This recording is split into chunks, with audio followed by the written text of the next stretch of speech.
In a 200 amp service with an exterior disconnect and a distribution panel located back to back, the question arises whether a single conductor can function as both a grounding electrode conductor, also known as a GEC, and an equipment grounding conductor, also known as an EGC.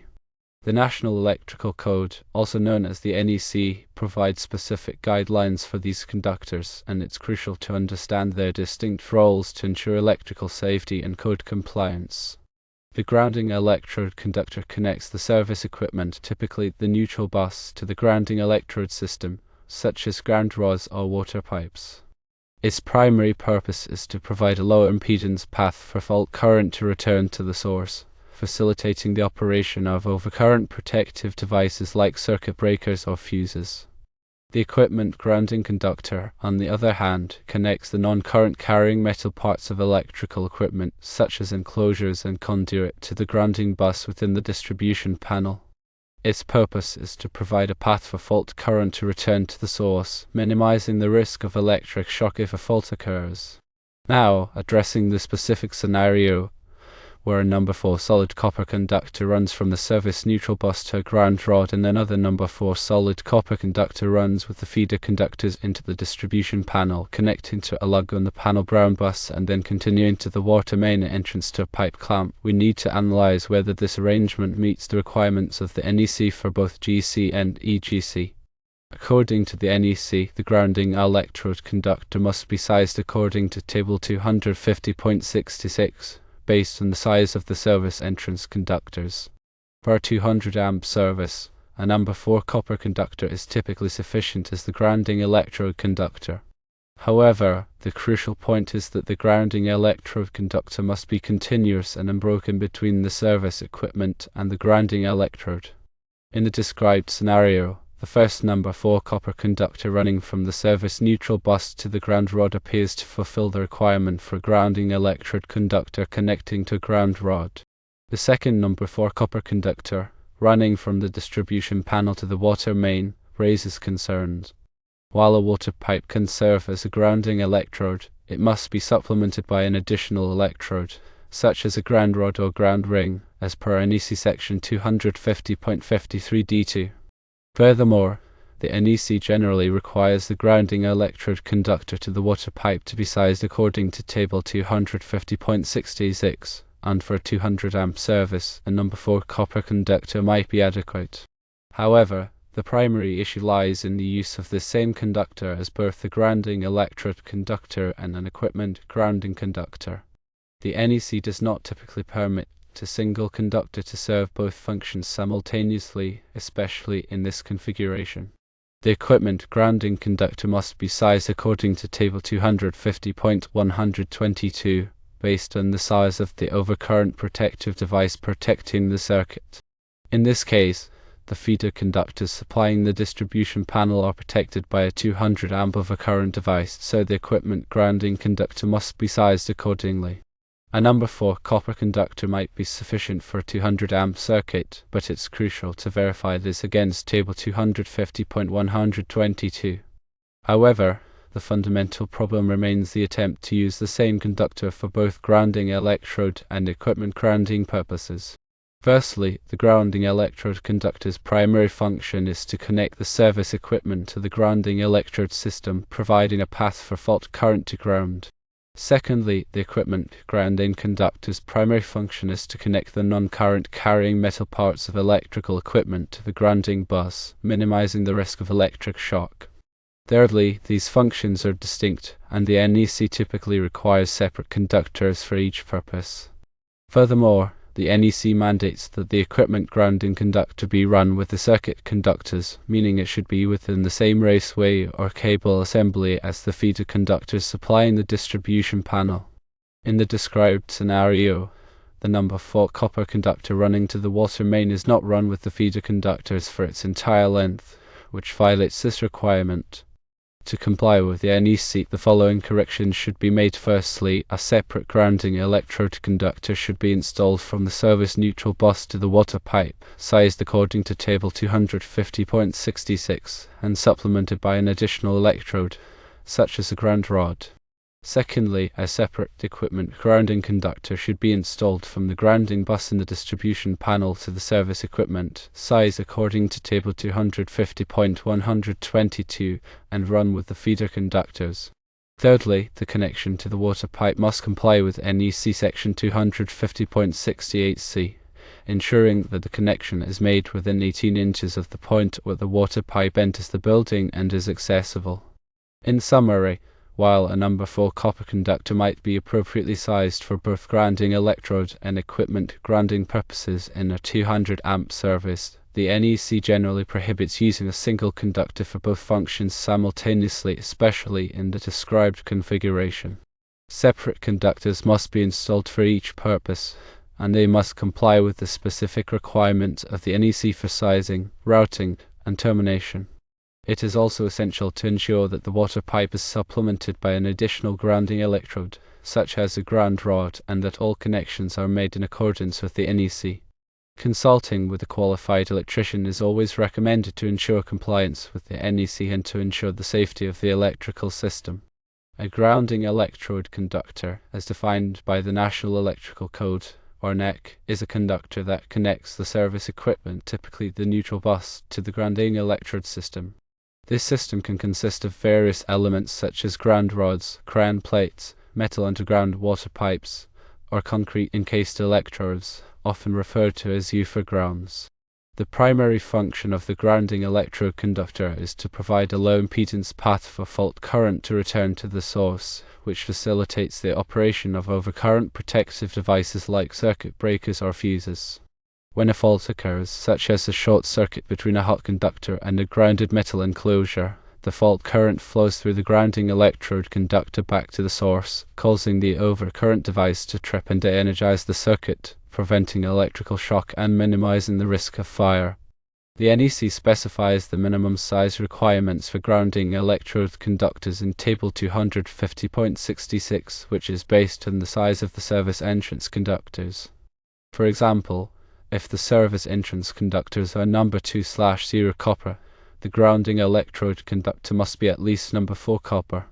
It's important to know that the grounding electrode conductor must be continuous and unbroken between the service equipment and the grounding electrode. Splices are generally not permitted, except in specific situations where reversible compression connectors or exothermic welding are used. The grounding electrode conductor must also be securely connected to the grounding electrode using improved methods, such as clamps, connectors, or exothermic welds. The location and installation of the grounding electrode conductor are also subject to NEC requirements. The conductor must be protected from physical damage and must be installed in a manner that minimizes the risk of corrosion. If the grounding electrode conductor is exposed to physical damage, it must be protected by conduit, enclosures, or other suitable means. In addition to the grounding electrode conductor, the NEC also requires the installation of an equipment grounding conductor, also known as an EGC. The equipment grounding conductor is a conductor that connects the non-current carrying metal parts of electrical equipment, such as enclosures, conduit, and motor frames, to the grounding bus within the distribution panel. The primary function of the equipment grounding conductor is to provide a lower impedance path for fault current to return to the source, minimizing the risk of electric shock if a fault occurs. When a fault occurs, the fault current flows through the equipment grounding conductor back to the source, causing the overcurrent device to trip and to energize the circuit. The equipment grounding conductor must be sized according to Table 250.122, which is based on the size of the overcurrent protective device protecting the circuit. For example, if the circuit is protected by a 20 amp circuit breaker, the equipment grounding conductor must be at least number 12 copper. The equipment grounding conductor must also be run with the circuit conductors, meaning it should be within the same raceway or cable assembly as the hot and neutral conductors. This ensures that the impedance of the grounding path is minimized, which is crucial for the effective operation of overcurrent protective devices. The NEC also specifies the types of conductors that are permitted to be used as equipment grounding conductors. These include copper, aluminum, and steel conductors, as well as rigid metal conduit, intermediate metal conduit, and electrical metallic tubing. Flexible metal conduit and liquid-tight flexible metal conduit are permitted to be used as equipment grounding conductors under certain conditions, as specified in NEC section 250.118. The NEC provides detailed requirements for the installation and termination of equipment grounding conductors. The conductors must be securely connected to the metal parts of electrical equipment using approved methods, such as grounding screws, lugs, or pressure connectors. The conductors must also be protected from physical damage and corrosion. In some cases, the NEC permits the use of the metal enclosure of electrical equipment as the equipment grounding conductor. This is permitted only if the enclosure is properly bonded and meets the requirements of NEC section 250.96. Bonding is the process of connecting metal parts of electrical equipment together to create a low impedance path for fault current. Bonding is essential for ensuring the safety of electrical systems, as it minimizes the risk of electric shock and fire. The NEC provides detailed requirements for bonding in Article 250, Part 5. These requirements cover various aspects of bonding, including the bonding of metal enclosures, metal water pipes, metal gas pipes, and other metal parts of electrical systems. One of the key requirements for bonding is the use of bonding jumpers. Bonding jumpers are conductors that are used to connect metal parts of electrical equipment together. They must be sized according to Table 250.102, which is based on the size of the circuit conductors. Bonding jumpers must be securely connected to the metal parts of electrical equipment using approved methods such as bonding screws, lugs, or pressure connectors. Another important aspect of bonding is the bonding of metal water pipes. Metal water pipes are often used as grounding electrodes, and they must be properly bonded to ensure that they are electrically continuous. The NEC requires that metal water pipes be bonded to the service equipment using a bonding jumper sized according to Table 250.66. The bonding jumper must be connected to the water pipe within 5 feet of the point where the water pipe enters the building. The NEC also requires that metal gas pipes be bonded to the service equipment. However, the bonding of metal gas pipes is subject to certain restrictions. The NEC prohibits the use of metal gas pipes as grounding electrodes, and it requires that the bonding jumper be connected to the gas pipe on the customer side of the gas meter. The grounding electrode system must meet specific requirements outlined in NEC Article 250, Part 3. This system serves as the foundation for electrical safety, providing a stable reference point for voltage and facilitating the flow of fault current back to the source. Grounding electrodes come in various forms, each with its own installation requirements and suitability for different soil conditions. One of the most common types of grounding electrodes is the ground rod. Ground rods are typically made of copper or copper-clad steel and must be at least 8 feet long. They must be driven into the ground to a depth of at least 8 feet, and they must be spaced at least 6 feet apart. The NEC also permits the use of ground plates as grounding electrodes. Ground plates are typically made of copper or galvanized steel and must have a surface area of at least 2 square feet. They must be buried at least 30 inches below the surface of the earth. Another type of grounding electrode is the metal underground water pipe. Metal underground water pipes can be used as grounding electrodes if they meet certain requirements. The water pipe must be in direct contact with the earth for at least 10 feet, and it must be electrically continuous. The water pipe must also be bonded to the service equipment using a bonding jumper sized according to Table 250.66.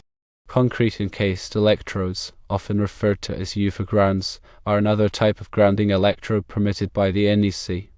Concrete encased electrodes consist of at least 20 feet of bare copper conductor encased in concrete. The concrete must be in direct contact with the earth, and the electrode must be located within the bottom 2 inches of the concrete foundation or footing. In addition to the types of grounding electrodes, the NEC also specifies the requirements for the grounding electrode conductor. The grounding electrode conductor connects the service equipment to the grounding electrode system. It must be sized according to Table 250.66, and it must be installed in a manner that protects it from physical damage. The grounding electrode conductor must also be connected to the grounding electrode using approved methods such as clamps, connectors, or exothermic welds. The NEC also permits the use of the building steel as a grounding electrode. However, the building steel must meet certain requirements. The building steel must be electrically continuous and must be connected to the service equipment using a bonding jumper sized according to Table 250.66. The bonding jumper must be connected to the building steel at a point that is accessible for inspection and maintenance. In addition to the requirements for the grounding electrode system, the NEC also specifies the requirements for the equipment grounding system. The equipment grounding system is the system of conductors that connects the non-current carrying metal parts of electrical equipment to the grounding bus within the distribution panel. The equipment grounding system is designed to provide a low impedance path for fault current to return to the source, minimizing the risk of electric shock. The equipment grounding system must meet certain requirements. The equipment grounding conductors must be sized according to Table 250.122, and they must be installed in a manner that protects them from physical damage. The equipment grounding conductors must also be connected to the metal parts of electrical equipment using approved methods, such as grounding screws, lugs, or pressure connectors. The NEC also permits the use of the metal conduit as an equipment grounding conductor. However, the metal conduit must meet certain requirements. The metal conduit must be electrically continuous and must be connected to the metal parts of electrical equipment using approved methods, such as grounding bushings or lock nuts. In addition to the requirements for the grounding electrode system and the equipment grounding system, the NEC also specifies the requirements for bonding. Bonding is the process of connecting metal parts of electrical equipment together to create a lower impedance path for fault current. Bonding is essential for ensuring the safety of electrical systems, as it minimizes the risk of electric shock. Bonding must meet certain requirements. The bonding jumpers must be sized according to Table 250.102, and they must be installed in a manner that protects them from physical damage. The bonding jumpers must also be connected to the metal parts of electrical equipment using approved methods, such as bonding screws, lugs, or pressure connectors. The NEC also specifies the requirements for the bonding of metal water pipes. Metal water pipes must be bonded to the service equipment using a bonding jumper sized according to Table 250.66. The bonding jumper must be connected to the water pipe within 5 feet of the point where the water pipe enters the building. The NEC also specifies the requirements for the bonding of metal gas pipes. Metal gas pipes must be bonded to the service equipment using a bonding jumper sized according to Table 250.104b. The bonding jumper must be connected to the gas pipe on the customer side of the gas meter.